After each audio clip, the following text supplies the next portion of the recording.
Estamos listos para compartir esta palabra que tiene que ver con las familias. Esto es una serie que comenzó mi esposa Nerina, pastora Nerina, y que nos ha sido de mucha bendición. Hemos recibido mucha enseñanza de parte del Señor en esta serie. Yo sé que hoy Dios va a hacer algo muy bueno en tu familia. Atención con esto, que estamos creyendo por milagros familiares. Son milagros que para muchos de nosotros son imposibles. Hoy Dios lo va a hacer, ¿sí? Así que prepárate a recibir esto. Y en esta serie hoy vamos a compartir una historia de David, en sus momentos más difíciles. Pero ustedes saben, la familia es diseño de Dios. Eso no ha cambiado, ¿sí? Sigue siendo diseño de Dios. El siglo pasado la familia era diseño de Dios. Desde el principio de los tiempos la familia fue diseño de Dios. Hoy sigue siendo el diseño de Dios y lo seguirá siendo. Aunque algunas cosas sí cambian, ¿sí? Estábamos compartiendo esta mañana algunas referencias a estos cambios. Por ejemplo, yo recuerdo, los criterios con los que mis padres me criaron, muy pocos me son útiles hoy porque cambiaron todas las cosas. No es que eran malos criterios, eran muy buenos, pero eran para otro tiempo. Nuestro mundo fue muy diferente al mundo de nuestros hijos. ¿Cuántos de los que están aquí tienen hijos pequeños en edad escolar todavía? Levánteme su mano, por favor. Wow, la mayoría. Y hijos adolescentes, secundaria. Qué bien. Unos cuantos. La verdad es que ustedes tienen muchos hijos, ¿eh? Qué cara dura que soy. Ustedes saben, cambió mucho. En este siglo las reglas cambiaron. Cuando a mí me criaron, yo recuerdo que era chico. Recuerdo perfectamente tener esas ganas de ver televisión. Pero el canal de aire se encendía a partir de las 5 o 6 de la tarde, recién. Todo el día estaba cortado, no funcionaba. Yo viví en Santa Fe toda mi infancia y en ese momento el canal de aire estaba cortado, ¿sí? A las 5 de la tarde se encendía, empezaban los dibujitos y esperábamos todo el día para ver esa media hora de dibujos animados. No sé si acá en Mendoza me dijeron que también era así, ¿verdad? ¿Sí? Y que en algún momento, los más jóvenes están diciendo de qué está hablando este tipo, pero la verdad esto era así alguna vez. No había esto, es decir, teníamos muy poca dosis de pantalla al día, ¿sí? Hoy, nuestros hijos, en el siglo XXI, a partir del 2000 hacia acá, nuestros hijos se criaron con la pantalla a disposición, tiempo completo, ¿sí? Y es más, los jóvenes millennium que son padres hoy, es decir, todos aquellos que tienen menos de 35 años, que están, digamos, catalogados como jóvenes millennium, todos esos jóvenes, todos esos padres jóvenes, los instruyen a sus hijos con mucha tecnología, ¿sí? Por eso tenemos tanto ruido a tecnología acá mientras estamos predicando, ¿verdad? Instruyen a sus hijos con tecnología y ¿qué es lo que hacen? El niño quiere mamadera y mientras espera la mamadera le enchufan el celular, ¿verdad? ¿Sí? Para que no llore el niño. Entonces, rápidamente le ponen una dosis de celular, tableta, pantalla, lo que sea, 3 o 4 juntas, así el niño no llora, no grita, no chilla y con eso uno lo tiene ahí, ¿verdad? Una niñera electrónica barata encima porque no cuesta nada, lo pones ahí y te lo cuida al niño. Entonces después tenés niños de 3, 4 años que hablan español mendocino y gallego a la vez, ¿verdad? Todos los youtubers, los dibujitos americanos, los youtubers. Entonces le dice a la mamá, vale tía, alcánzame la mamadera, ¿sí? Cuando el niño no habla así en la casa, pero son esta influencia que tenemos hoy. ¿Cuántos de los que están aquí son abuelos? Gloria a Dios. Para todos los abuelos una recomendación y también para los padres, aprendan en sus hogares, sepan, la mayoría puede ya saber esto, sepan usar el control parental. Son esas nuevas formas de ser padre hoy. Tenemos que saber usar el control parental. No dejes, vos podés programar YouTube, Netflix y muchas aplicaciones para que no vean nuestros hijos aquellas cosas que no deben ver en este tiempo, ¿sí? Entonces es importantísimo. Aún los niños pequeños pueden acceder hasta a pornografía sin querer hacerlo, o porque les envían o por lo que sea, pero cuando uno tiene activado el control parental, esto nunca va a llegar a los ojos de tu hijo. Todas estas cosas, mis padres no tuvieron que aprender el control parental, ¿sí? Ellos no sabían, pero nosotros sí, nos toca, algo cambió. Hubo muchos cambios, la disciplina, ¿sí? Escuchaba un hermano que daba un taller esta semana, muy bueno el taller. Él dijo que la pedagogía de su mamá no recibió pedagogía, solamente la pedagogía que usaba era la chancleta, ¿verdad? Y en mi caso también, ¿sí? Mi madre era una muy habilidosa, hacía son para arriba, agarraba la chancleta. Me sobrevolaron chancletas muchas veces, gracias a Dios tenía muy mala puntería mi madre, entonces he estado a salvo. Pero esa era la pedagogía que había antes. Hoy a los niños les hablamos un poco más, los ponemos en el rincón, tenemos ciertas disciplinas, los amenazamos con cortarle el wifi, ¿verdad? Te dicen, no, dame un chancletazo, no me corte el wifi. ¿Por qué prefieren eso? Pero usamos otros métodos. Todo eso cambió y los tuvimos que adaptar, pero hay cosas que no cambian. La familia es diseño de Dios y eso no cambia. ¿Cuántos dicen amén?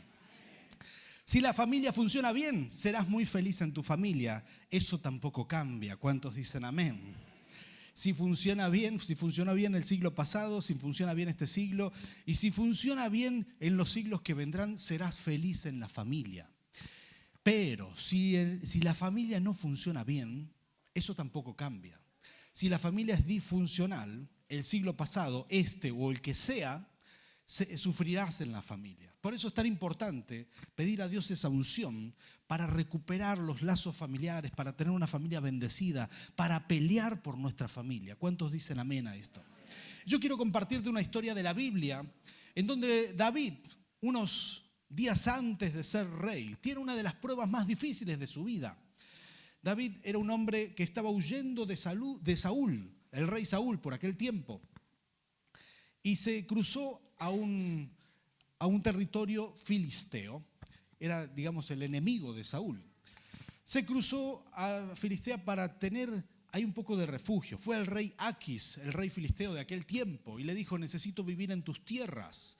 Entonces, Aquis le otorga a él y a los soldados de David, porque tenía 600 soldados que iban con él, le otorgó una ciudad que se llama Siclag, una ciudad filistea, que curiosamente en esta semana, un dato muy curioso, se encontró el lugar arqueológico, digamos, se descubrió el lugar donde estuvo esa ciudad, la ciudad de David en aquel momento, ¿sí? Es como una isla en un mar de arena, ¿sí? Es un punto en el desierto, todo lo demás es desierto, y ahí está Siclag, la ciudad donde a David se le otorga vivir por aquel tiempo. David vivía ahí con su familia y todos sus soldados, los 600 hombres valientes de David, estaban ahí con él. Vivían, desarrollaban su vida familiar, tenían sus hijos, sus hijas, sus esposas. Un día tienen que salir a la guerra. Entonces David y todos los hombres salen a la guerra, pero los filisteos del rey Aquis le dice, regrésate, no es necesario que pelees. Así que David regresa.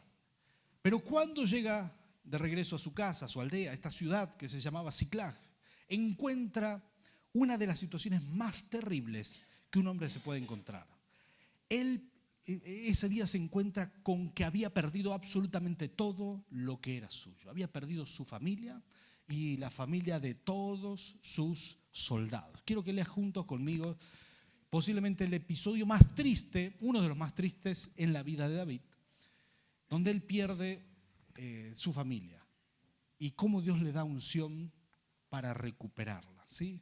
Tocarle que está al lado tuyo, decirle, hoy Dios te va a hablar a través de esta historia. Sí, Señor. Si podemos poner en pantalla, Primera de Samuel, capítulo 30. Primera de Samuel, capítulo 30, versículo 13 en adelante.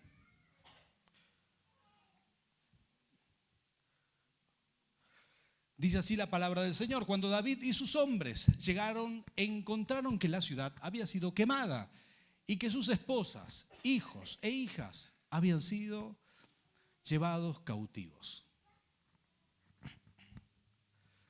David y los que estaban con él se pusieron a llorar y a gritar hasta quedarse sin fuerzas. ¿Te puedes imaginar esta escena? Todos guerreros valientes pero se quedaron sin fuerzas de tanto llorar por la pérdida. Dice, también habían caído prisioneras 2 esposas de David, la jezreelita Ahinoam y Abigail, la viuda de Nabal de Carmel. David se alarmó, pues la tropa hablaba de apedrearlo. Y es que todos se sentían amargados por la pérdida de sus hijos e hijas. Pero, diga conmigo, pero, aquí cambia la historia. Pero cobró ánimo y puso su confianza en el Señor su Dios. Entonces le dijo al sacerdote Abiatar, hijo de Ahimelech, tráeme el efod. Tan pronto como Abiatar se lo trajo, David consultó al Señor, ¿debo perseguir a esta banda? ¿A esa banda? ¿Los voy a alcanzar? Persíguelos, le respondió el Señor. Vas a alcanzarlos y rescatarás a los cautivos. Ahora te voy a pedir que hagas algo, quiero que toques el que está al lado tuyo y le des esta palabra que es profética para nosotros en este tiempo y le digas, rescatarás a los cautivos con tu oración. Sí, Señor, esto es lo que el Señor hará con nuestras vidas. Seremos guerreros del Señor, no habrá un familiar tuyo que no se convierta a Cristo. Rescatarás a los cautivos para la gloria de su nombre. Aleluya, me encanta esta palabra, es tremenda, esta historia es tremenda. Esto está en Primera de Samuel, capítulo 30, y les animo a que esta semana ustedes lo lean completo, ¿verdad? Es una historia maravillosa. Y ahí es cuando ustedes dicen amén, como la hermana acá, ¿verdad? Y ustedes saben que, bueno, son esas cosas que uno no se espera. David llegó a Ziklag y encontró un lugar devastado. Había venido un enemigo muy bravo que eran los amonitas, los amalecitas, se habían robado todo, habían saqueado. Y en vez de ver los cuerpos de sus esposas, hijos ahí tirados, no vieron nada. Los habían llevado cautivos, prisioneros, encadenados. Y sin saber qué podía haber sido de ellos. Sin tener un rumbo para seguirlos, porque era un desierto, el desierto se borra las huellas, no había forma de perseguirlos. Entonces esta gente cae en amargura, empiezan a llorar amargamente. Yo no sé cómo viniste vos hoy aquí, esta noche, no sé cómo estás, no sé cómo está tu corazón, cómo estás recibiendo esta palabra, pero si hay en tu vida alguna amargura, alguna preocupación, yo no sé si te ha tocado alguna vez vivir una etapa de dolor tan difícil que sentís que no podés recuperarte de eso. Pero así estaba David, así estaban sus hombres. No sé si te ha pasado alguna vez que te dormiste en amargura, sin consuelo, y así te levantaste a la mañana siguiente, con esa amargura en tu pecho. No sé si alguna vez sentiste hasta físicamente el dolor de la amargura, pero así estaba David. Como pudiste haber estado vos alguna vez, como me pudo haber pasado a mí. Esto es inherente al ser humano, ¿sí? Todos somos propensos a vivir esa sensación de amargura donde la desesperanza nos inunda. Así estaba David ese día y así estaban todos sus soldados. Y en la amargura, en el dolor, las personas pueden tomar 3 malas actitudes. 3 malas actitudes. No será tu caso y mi caso, que somos personas llenas del Espíritu Santo. Pero las personas que estaban ahí, no todas eran llenas del Espíritu. David era el único ungido en ese tiempo. El resto de los soldados optaron por una de estas malas actitudes. Ahí estaba David escuchando lo que ellos decían y él quizás jamás pensó que iba a escuchar estas palabras de su tropa, de su gente más leal. Ahí estaban los valientes de David, de los cuales se cuenta más adelante en la Biblia, que eran gente que estaba dispuesta a dar su vida por David. Eran de esas personas que eran entrenadas en armas, en la honda, en la lanza, el arco y flecha, en la espada, y que eran de los más valientes. Algunos de ellos se cuentan hazañas que han hecho en la Biblia, se registra todo esto. Sin embargo, ese día estaban todos amargados e inundados en el dolor, y tomaron una muy mala decisión, una muy mala actitud. La primera mala actitud que un hombre o una mujer puede adoptar en medio del dolor es buscar un culpable. Esto es lo primero, ¿sí? Ahí la gente empezó a decir, entre ellos empezaron a decir, ¿qué hacíamos por allá mientras a nuestras familias las atacaban acá? Esto es culpa de nuestro líder. Y parece que encontrar un culpable nos hace sentir mejor, ¿sí? He ministrado muchas veces matrimonios, gente que viene a pedirnos consejos. A veces los matrimonios tienen un problema con un hijo, se va de casa o toma alguna mala decisión. Y lo que hacen algunos matrimonios es culparse entre ellos y decir, no, esto es tu culpa, es porque vos hiciste esto o aquello. ¿Sabías que la culpa no resuelve ningún problema? ¿O culpar a alguien no resuelve nada? ¿Sabías esto? Quiero decirte que la gente busca culpable porque piensa que vas a sentirse mejor. O es un alivio momentáneo, es un aliciente echarle la culpa a alguien, como decir, esto no es mi culpa, es tu culpa. Pero no nos va a sacar del problema, no se va a ir el dolor porque culpemos a un inocente o porque apedriemos al culpable. Jamás se va a ir el dolor de esa manera. Un hijo de Dios tiene otras herramientas, pero la gente que no conoce al Señor puede tomar una de estas malas decisiones, tomar una de estas malas actitudes. Ahí estaban todos los soldados listos para apedrear a su líder. ¿Sabes qué? ¿Cuál es la segunda mala decisión que una persona inundada en angustia puede tomar? O la mala actitud que puede tomar es la de quedarse paralizado por la angustia. Como alguien que no sabe nadar y cae al agua. Algunos pelean, dan esos manotazos de ahogado, como se dice. Otros quedan paralizados, solamente tragan agua y se hunden. Las personas que quedan paralizadas frente al dolor, frente a la angustia, esas personas terminan en la depresión, se hunden, empiezan a hundirse. Esas son las personas que después de un tiempo empiezan, que no quieren salir de la casa, todo comienza con un dolor, todo comienza con una angustia. Pero vos sos un hijo de Dios, una hija de Dios. Ese no es el diseño de Dios para ti. Jamás te va a pasar eso. Ahora, la tercera mala actitud que uno puede tomar frente a esto es la negación. Negar, es hacer de cuenta que esto no está pasando, negar la realidad. Bueno, al menos esos soldados no negaron la realidad. Pero muchas familias niegan los problemas. Dicen, no, yo no tengo un problema matrimonial. Nosotros no tenemos un problema matrimonial. Esto no es cierto. No. No creo que mi esposa o mi esposo me esté siendo infiel. No creo que mi hijo esté en las drogas. Mucha gente prefiere mirar para otro lado. Pero la negación nunca solucionó un problema. Mientras más rápido abramos los ojos a nuestra realidad, será más rápida la salida y la solución de ese problema. Mientras más rápido podamos ver con precisión lo que nos está pasando, entonces podremos orar con esa precisión y clamar al Señor, porque el Señor está de tu lado. Ahora, hay gente que prefiere negar, pero esa no es la actitud de un cristiano. Esa no es la actitud que nosotros vamos a tomar. La actitud que vos y yo podemos tomar es la de David, que si podemos poner ese versículo 6 en pantalla nuevamente, 1 Samuel 30, versículo 6. Miren cómo viene este relato bíblico.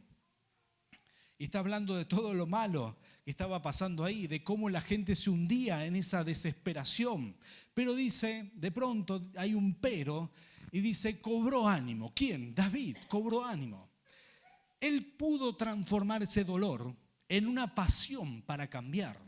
Escuché gente que dice, pastor, tanto me dolió la pobreza en esos años, tanto me dolió en el pasado, me dolió tanto que no pude darle a mis hijos lo que quería, no pude hacer esto, no pude hacer aquello. Pero no siempre, yo veo esto, no siempre el dolor es suficiente para cambiar, sino que aquellas personas que les dolió deciden que nunca más van a estar en esa posición. Y ese dolor es como una pasión, un combustible para cambiar y decidir que nunca más van a tocar fondo de esa manera. Y cuando un hijo de Dios puede hacer esto, entonces estará haciendo eso que hizo David. David de pronto dijo, esto no me puede estar pasando, voy a animarme y voy a animarme en el Señor. Quiero decirte que vos y yo tenemos una bendición, así como la tuvo David. De cualquier situación angustiosa en la que estés, en este momento el Señor te puede sacar si vos decidís convertir ese dolor en una pasión para el cambio. ¿Cuántos dicen amén para esto? Si vos decidís convertir esa amargura, esa tristeza, en un combustible emocional para salir adelante de cualquier situación. Esto es posible. David lo hizo. Todos estaban mirándolo. Él era el único que cobró ánimo y dijo, yo no puedo caer en esto, nunca más voy a tocar fondo de esta manera, de ahora en más me voy a levantar. Y vos y yo tenemos ese poder, ese potencial dentro nuestro porque el Espíritu Santo está en ti. ¿Cuántos dicen amén? Ahora, me encanta esta palabra. Dice, y puso su confianza en el Señor. Esta es la segunda cosa que hizo. David puso la confianza en el Señor. ¿Sabes lo que hizo? Le dijo al sacerdote, tráiganme esas vestiduras, el efod, unas vestiduras blancas se ponían los sacerdotes. Eso le recobraba la memoria de los días del palacio, de los días del sacrificio, de estar con los sacerdotes. ¿Cuáles son esos objetos, esos lugares que te conectan con Dios? Bueno, la iglesia es un buen lugar. También puede ser tu casa de bendición. También puede ser un lugar en tu propia casa, un lugar donde acostumbras a orar. Yo tengo varios lugares, varios rincones de la casa donde me gusta arrodillarme. Y en este tiempo generalmente cerca de una estufa, ¿verdad? Temprano a la mañana. Y cuando vivíamos aquí en el departamento de la iglesia, Nerina y yo teníamos unos almohadones en donde nos arrodillábamos a orar. En esos almohadones nos casamos, nos arrodillamos el día de la bendición matrimonial y los tuvimos como unos 15 años, ¿sí? Eran buenos los almohadones. Y nos arrodillábamos ahí cada día. Después creo que en alguna guerra de almohadones de mis hijos volaron los almohadones, pero habían sido muy buenos. Y por mucho tiempo nos arrodillábamos en ese lugar a orar. Hasta el día de hoy, ahora son las oficinas, así que antes de una reunión, cada tanto voy a ese rincón y ahí me arrodillo. Eso me trae a la memoria tantos momentos con el Señor. El efod para David era eso.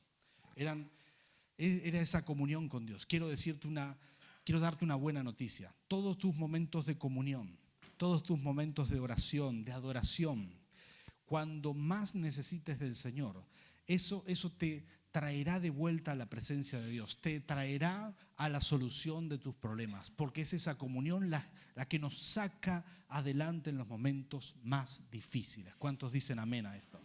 Ahora David no solamente cobró confianza, sino que le hizo la pregunta correcta. Le dijo, Señor, ¿podré recuperar a mi familia? ¿Podré recuperar a la gente? ¿Podré recuperar a las familias de cada uno de mis soldados? Y el Señor le contestó y le dijo, sí, podrás recuperarlo. Hizo las preguntas correctas. Hay relaciones que vas a recuperar, hay relaciones que no vas a recuperar, hay relaciones que recuperarás parcialmente, pero todo podrás preguntarle al Señor. Todo podrás preguntarle. Hay relaciones que el Señor quizás sacó de tu camino. Hay otras que quizás sabes, si es una relación con uno de tus hijos, sabes que es una relación que se tiene que reconstruir. Y el Señor te va a decir, adelante, ve y hazlo, porque estoy contigo. Y sabes que me encanta esta palabra, porque el rey David, antes de ser rey David, toma esta palabra del Señor y sale a buscar a su familia. Y suceden muchas cosas maravillosas. Suceden tantos milagros que me asombran, ¿sí? Realmente me asombran. Suceden milagros tremendos. David salió al desierto, dice que había en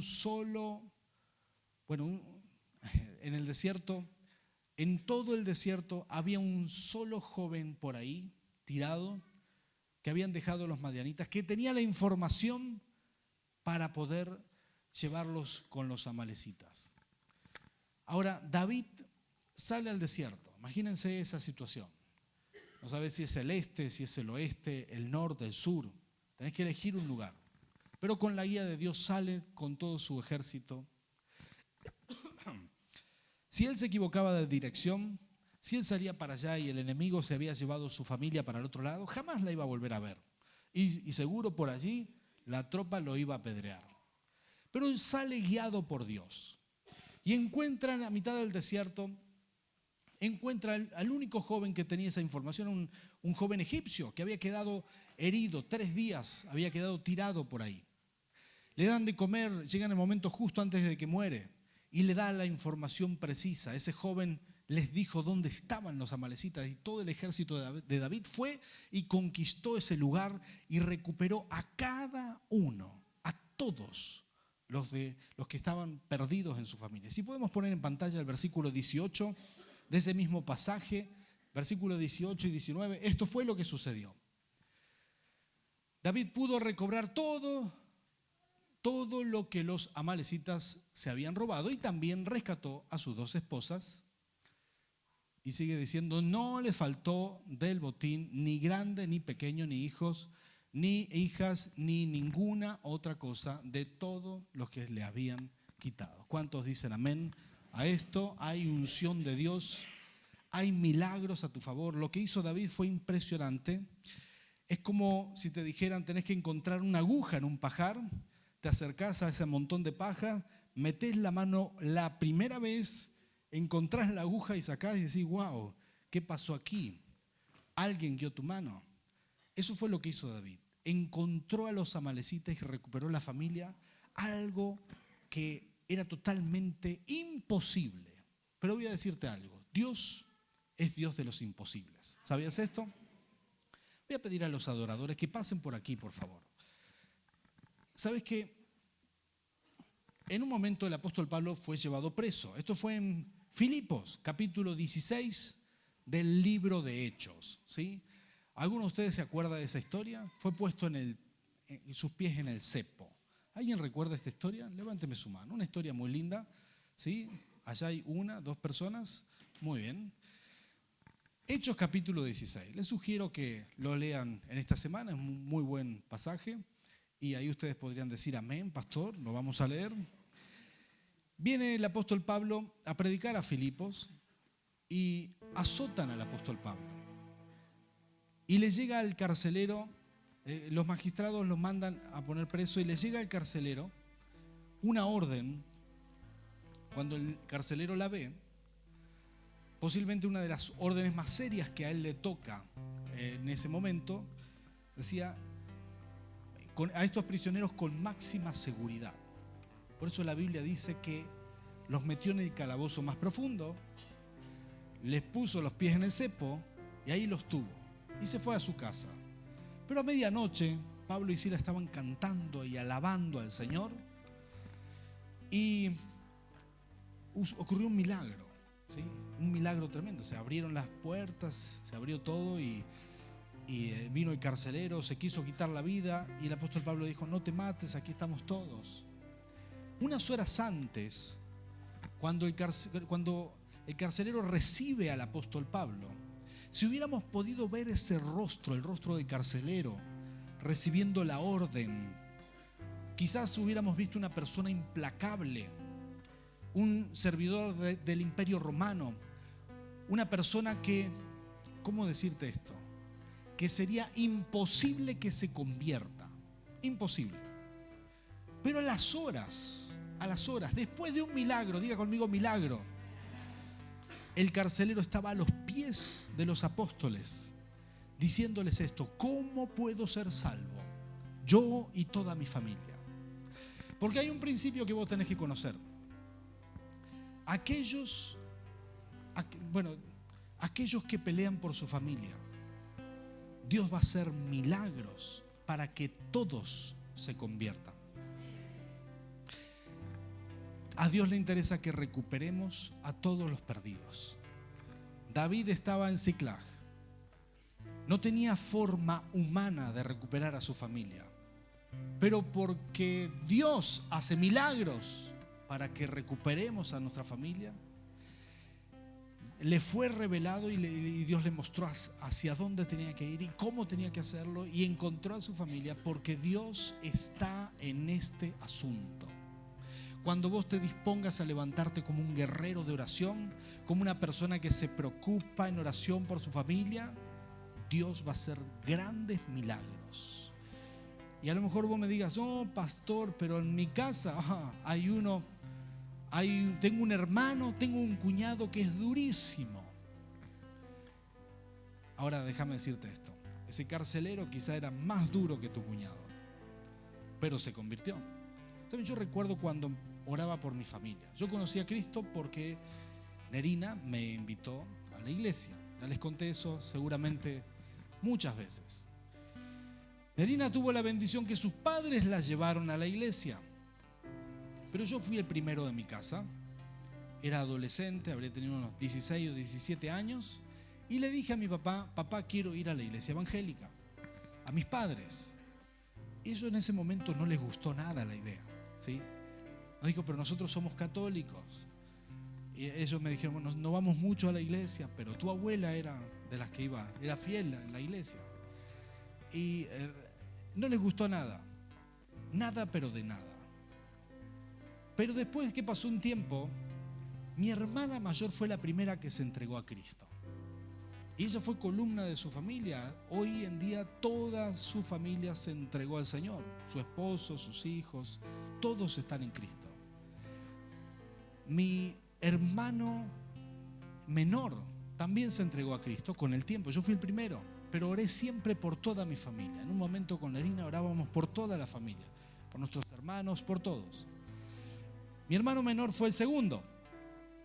Este tuvo la bendición que yo tuve. Conocí una chica cristiana, muy buena, hija de Dios, y lo llevó a la iglesia y también, conoció a Cristo, ¿verdad? Con esas bendiciones, esos privilegios que tenemos algunos de nosotros. No sé si hay hombres aquí que han venido por invitación de su esposa, ¿verdad? Para no decir que lo trajeron a la rastra por primera vez, ¿verdad? Pero sí, a mí me pasó eso, a mi hermano menor también le pasó algo así. Y él se entregó al Señor, un buen cristiano. Luego un día yo ya estaba en el seminario. Por causa del evangelio, yo tuve muchos problemas en mi familia, con mi hermano mayor. Terminé saliéndome de la empresa. Mi hermano y mi papá trabajaban juntos, tenían una empresa constructora. Y yo me salí, busqué trabajo en otro lugar. Después me fui al seminario, ya teníamos nuestra vida. Y un día me llama mi madre mientras estábamos en el seminario. Y suena el teléfono. En ese momento los teléfonos estaban colgados a la pared, ¿verdad? No eran celulares. Así que atiendo a mi madre y ella me dice, hijo mío, ahora entiendo lo que vos hiciste de irte al seminario y por qué dejaste todo para estudiar. Estoy aprendiendo la Biblia, estoy congregándome. Y yo escuchaba a mi madre y me daba cuenta que era el Espíritu Santo que estaba tocándola, que estaba ministrando su corazón. Ella estaba llena de Dios y para mí era un milagro impresionante, algo maravilloso. Yo no sé si vos estás aquí y hay personas que en tu casa te parece que son imposibles o que están apartados, que están alejados, que simplemente te parece que es imposible que se conviertan, pero yo quiero darte una palabra. Este es el tiempo de tu familia. Este es el tiempo de tu familia. Recuerdo cuánto oré por mi familia. Lo más difícil era mi viejo y mi hermano mayor. Esos sí que eran duros. Mi hermano mayor había hecho muchas cosas, se había desviado del camino, estaba perdiendo su familia. Pero un día me llama, un testimonio impactante para mí. Él me cuenta esto. Me cuenta que la empresa familiar había quebrado, ¿sí? Y que fue en el año 2001 y que ya no iba más la situación económica y que tenía tantas deudas, que estuvo en esos mismos días, él estuvo tomando un whisky o algo así en su oficina y con un revólver en la mano, decidiendo si se iba a quitar la vida. Él me cuenta esto unos días más tarde y me dice, ahí me acordé de todo lo que me hablaron de Cristo. Y yo, cuando colgué de esa conversación, él se entregó a Cristo, recuperó su familia, recuperó su empresa. Dios es muy bueno. Es muy bueno. Y, ¿sabes? Yo recuerdo cuánto oré por él, oré por mis sobrinos, oré por él en oración y llanto. Pasé tanto tiempo intercediendo por él, sobre todo por él, que era el más duro hasta ese momento. Y se entregó a Cristo, porque hubo milagros para mostrar el poder de Dios en su vida. Milagros como lo va a ver en tu familia. Milagros que muestran el poder de Dios. Después recuerdo mi padre, que él no quería saber nada, un día llegar a Rafaela y me dice: hijo, quiero hacerte unas preguntas sobre la Biblia. Y yo digo: wow, ¿estás leyendo la Biblia? Sí. Decidí leer la Biblia completa. Tenía 74 años cuando un hombre ya no quiere cambiar a esa edad, pero el Espíritu Santo lo tocó. Y sentados en el living empezamos a hablar de las cosas de Dios. Y unos pocos años después tuve el privilegio de viajar para bautizarlo, un regalo de Dios para mi vida.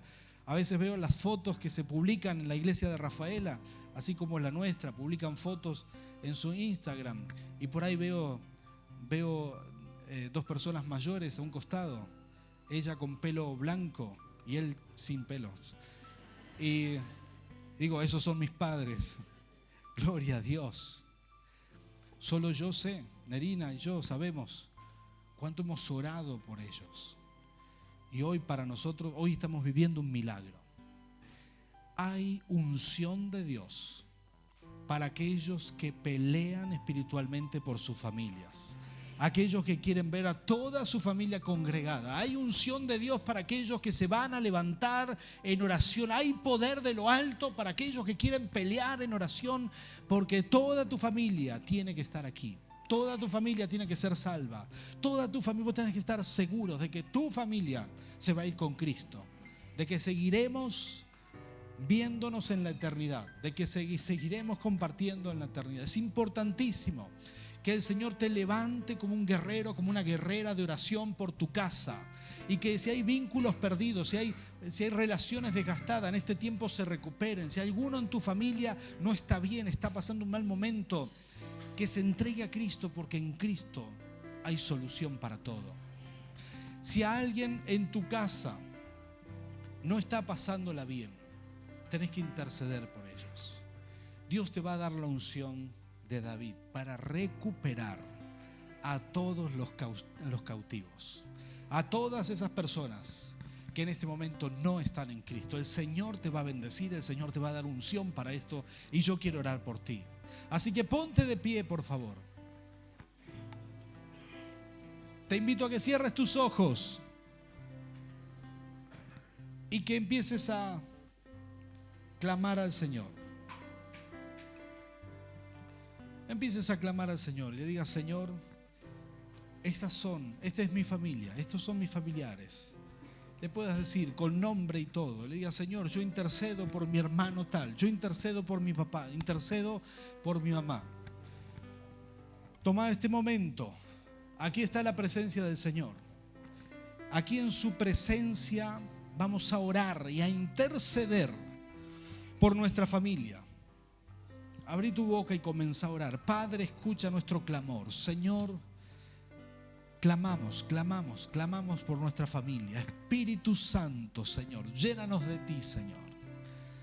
Señor, clamamos por nuestra familia, por aquellos que aún no te conocen. Santo Rey, clamale al Señor. Levanta esta intercesión. El Señor escucha tu oración. El Señor escucha y ve tu dolor. Yo percibo en mi espíritu que hay gente con mucha angustia, con preocupación, con sana preocupación por su familia. El Señor te bendice en este tiempo. Él toma eso como olor fragante. Santo Espíritu, Señor, abre los cielos. Abre los cielos, abre los cielos. Oh Señor, yo quiero interceder por cada uno de tus hijos aquí. Cada uno, Señor. Señor, si hay alguien que está pasando un momento angustioso, Señor, somos tus hijos. No tomaremos malas decisiones, no tendremos malas actitudes. Señor, en el nombre de Jesús. Señor, no habrá aquí hijos tuyos que buscan culpables o buscan apedrear a alguien, porque eso no soluciona nada. Señor, no habrá gente que se paraliza y que se hunda en la depresión. Señor, no habrá gente que permanece en la negación, sino habrá gente aquí que va a transformar todo ese dolor y esa tristeza en una pasión para orar. Señor, una pasión, en un combustible para orar y clamar por la familia. Señor, nos vamos a levantar como guerreros de oración, Señor. Señor, y vamos a ver tu mano de bendición. Señor, nosotros proclamamos milagros, como lo hiciste en mi casa, como lo hiciste hace miles de años con el rey David. Señor, como lo hiciste con ese carcelero, Señor, milagros, porque en tu presencia no hay duro, no hay persona tan obstinada, Señor, no hay persona, Señor, que no se quebrante. Padre, en el nombre de Cristo Jesús, en este momento intercedemos por cada uno de nuestros familiares, Señor, en el nombre de Cristo Jesús, los bendecimos y los llamamos a tu iglesia, Señor, los llamamos a tus pies, los llamamos a tus caminos. Señor, en el nombre de Jesús estamos proclamando victoria. Señor, estamos proclamando que como iglesia nos levantamos en fe, nos levantamos en el poder de la oración para ser guerreros y guerreras de tu reino, Señor, que van a combatir, van a pelear por su familia. Señor, en el nombre de Cristo Jesús, unge a tu pueblo, unge a tu pueblo. Recibimos, Señor, en esta noche esta unción, Señor. Gracias, Jesús. Gracias, Señor. Gracias, Rey. Gracias, Papá. Oh Espíritu Santo, derrama tu presencia aquí. Llénanos de ti, Señor. Señor, tú cambias toda tristeza en danza. Oh Santo Rey. Voy a pedir a los adoradores que pasen, por favor. Pasen por aquí. Señor, tú cambias toda tristeza en danza. Tú nos das la unción, Señor, para animarnos.